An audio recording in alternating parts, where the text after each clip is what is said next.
Hello everyone, it's Dawn and welcome to our project. I'm sorry it's a day late, but yesterday was just one of those days that just wasn't going to happen. So we're here today and I'm doing our Tuesday project on a Wednesday. So we're going to do it, well, I'm going to be making a gift box for Christmas, but you can adapt this to anything you like.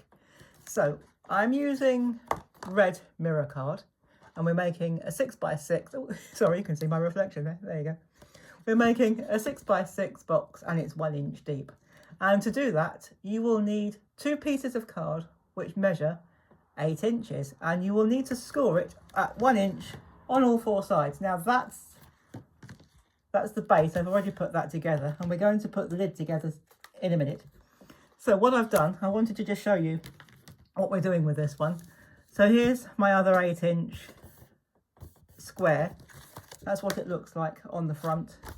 And I've scored it at 1 inch on all 4 sides. I've cut an aperture in the middle, which is, I didn't measure it, I think it's about 3 inches, but we'll have a look. Roughly 3.5 inches actually.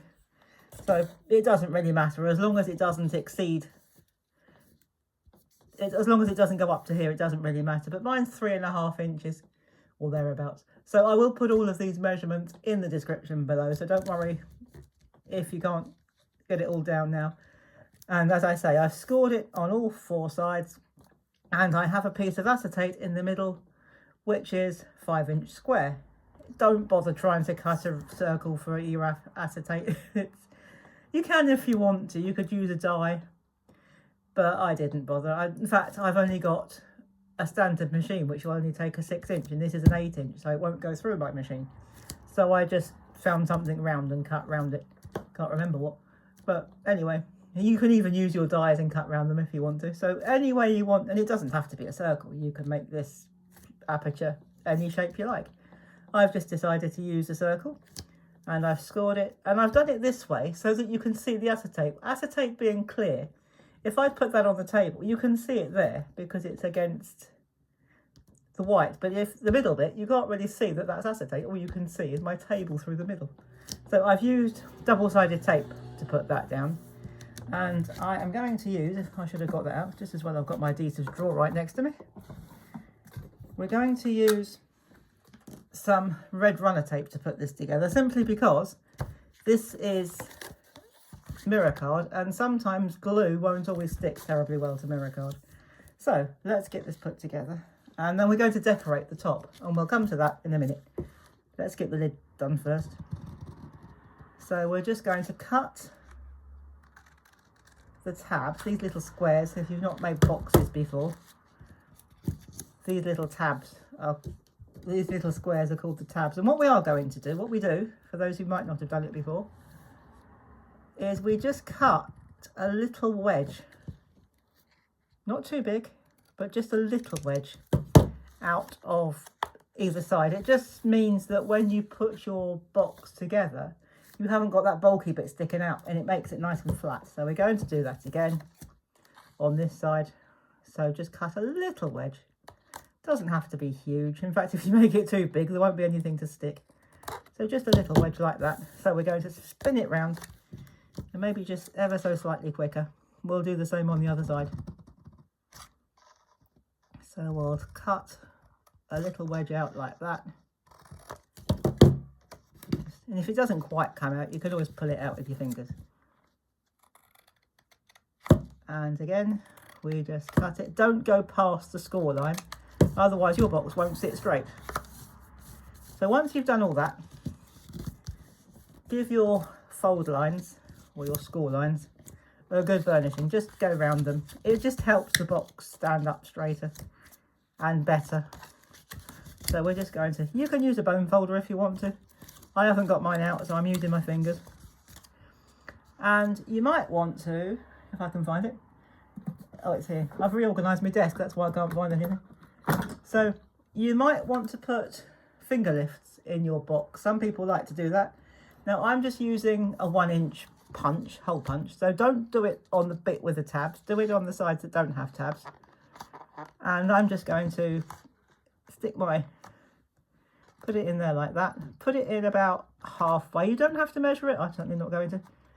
Just pull it over a little bit. If you cover it, and if you cover it with your hand, it won't fly all over the place.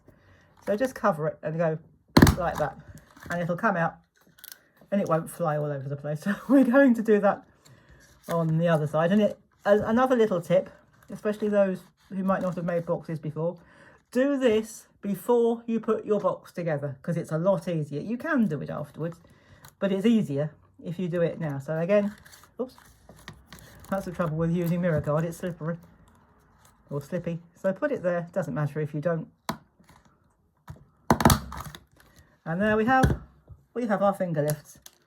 So we'll deal with that later. So now all we need to do, well, the next step to do is put our lid together.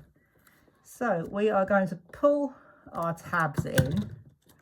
See if we can get that a bit straighter. Just give it a burnish. And that's why we're using tape rather than glue, because as I've said, glue doesn't always stick terribly well to mirror card. But I would recommend either using double-sided tape or red liner tape, or the red runner tape, because the red ones are permanent. You can put a blob of glue on it if you want to, but I'm not going to bother. So then once you've done that, bring them up and make sure that that lines up perfectly, so that you've got a nice sharp corner like that.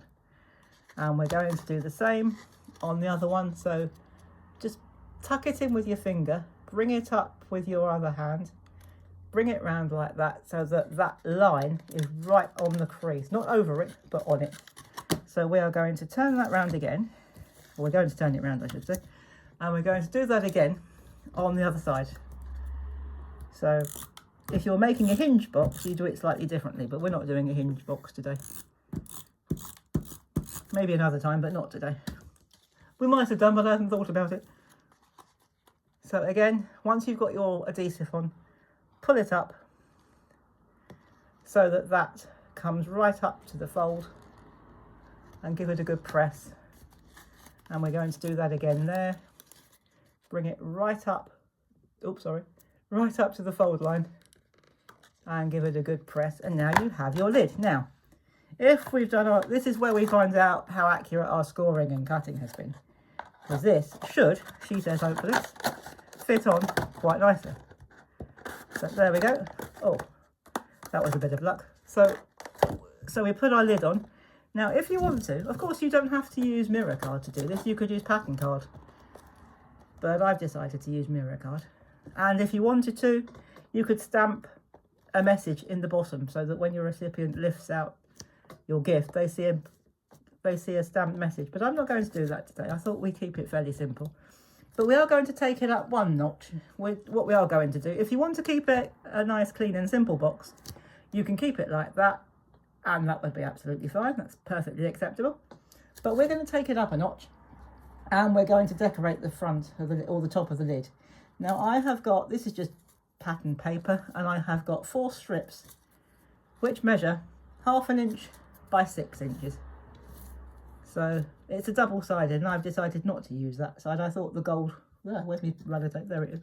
I thought the gold would look better with the red. So we're going, again, I'm using red runner tape, simply because we're putting it onto gold mirror card. No, we're not, we're putting it onto red mirror card. But anyway, it's still mirror card, whatever colour it is. So what I don't want it going over the acetate. What I want it to do, I want it to run roughly down the middle, like that. That's how I want mine to do. So we're going to do that on all 4 pieces. It doesn't take long. We're going to do this together. And then I've got just another little decoration just to finish it off. So I'm going to put mine on one edge, run it up. That didn't quite go to the other end, but it doesn't matter. If it's not perfect, it's not perfect. It's a handmade box. So, and by the time you've finished, you're not going to see that bit anyway. I'll show you what I mean in a minute. So we'll just run that across there. So we're going to put one bit slightly higher up there. That's fine. and the other bit down at the bottom here. So we'll just again run our adhesive across there. Oops, well, that was clever, wasn't it? That was not meant to happen, but I think we can probably, oh, I can see what happened. I had some adhesive on the table and it stuck to the paper, but never mind. Well, what we'll do with that one, so if that does happen to you, it's square, so it doesn't matter which way round you have it. Make that the top part, because what we're going to do is that'll teach me to clean my table properly between projects, won't it? But that doesn't matter because it's not going to show. Now, the other thing I need is a foam pad. It's all right, I've got my drawer here with all my bits and pieces in it. I've reorganised my table, my desk, and I've made a drawer set in the same colour that I've got my desk. And it's got all my bits and pieces that I use regularly in my crafting, whether it's a video or offline stuff. So I'll show it to you one day.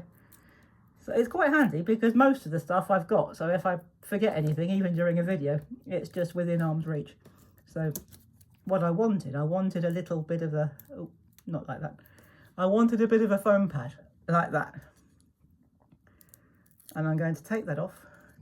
I'm taking the backing off. And this is just a little poinsettia that I made with one of my die sets. And I'm going to stick that, if you stick that right at the top, like that, if your paper does tear in one corner, there you go, you've covered it up, no one will know. So I'm just going to finish this off. Now somewhere I've got some leaves. Oh, there we go.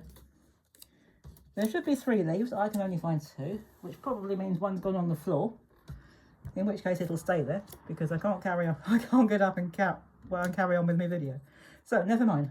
2 will probably do. I wonder where the other one went. I'll probably find it when I'm clearing up. So anyway, I have found 2 leaves in my drawer. So what we're going to do, we could use glue for this because most of it's going on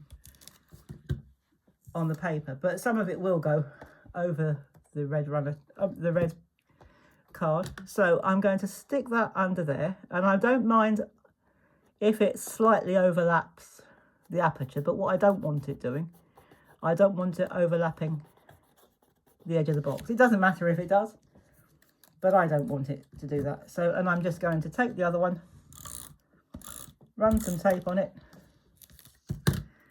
and I had a little one which was going to come out a bit further, but it seems to have taken a hike, but never mind. I expect I'll find it later. Actually, do you know what? That's probably going to be enough. So I'm going to lay that down like that. And yeah, I did have another little one that was going to come down, but it seems to have gone walkabout. Never mind. I shan't worry about it. So there we go, guys. There is our, in this case, Christmas box. But as I said at the beginning of the video, you can make this for any occasion you like. You can make it for a birthday. And if you haven't, and I'll give you a tip, if you've got a particular style in mind and you see some wrapping paper and you think, oh, that would make a good box, but obviously wrapping paper isn't big, it isn't strong enough. What you do is you use a strong glue, a PVA style glue like that would be absolutely fine. Don't use tape because it'll dry out. And glue it to your white cardstock. Make sure it's dry, and then you can use that as your pattern card for making your boxes. And what I'll probably do in the next one, when we come back on Friday, I will show you what I mean, because if you saw my video on my crafting tour, my tour of my craft room, I have got what I call a paper bucket, absolutely jam full of rolls of wrapping paper, which I want to use for crafting because it's also wonderful. So I will be back on Friday and I will show you how it's not a definitive way, everybody's got their own way of doing it, and that's absolutely fine. But I will show you how I use my wrapping paper to create my own pattern card to make either boxes or any other thing we want to use. So it may not be a box, I'm not quite sure what it's going to be yet. So come back on Friday and you'll see how I create my own pattern paper with wrapping paper, or pattern card with wrapping paper. And we'll make a project with it. I think I've got an idea of what I'm going to do. It won't be a box, but it'll be something else. So pop back on Friday and see what I get up to next. And I will see you then. And in the meantime, enjoy the rest of your day, whatever you're doing. Have fun, take care, especially if it's hot like it is here in the UK at the moment. And as always, happy crafting. Bye bye for now.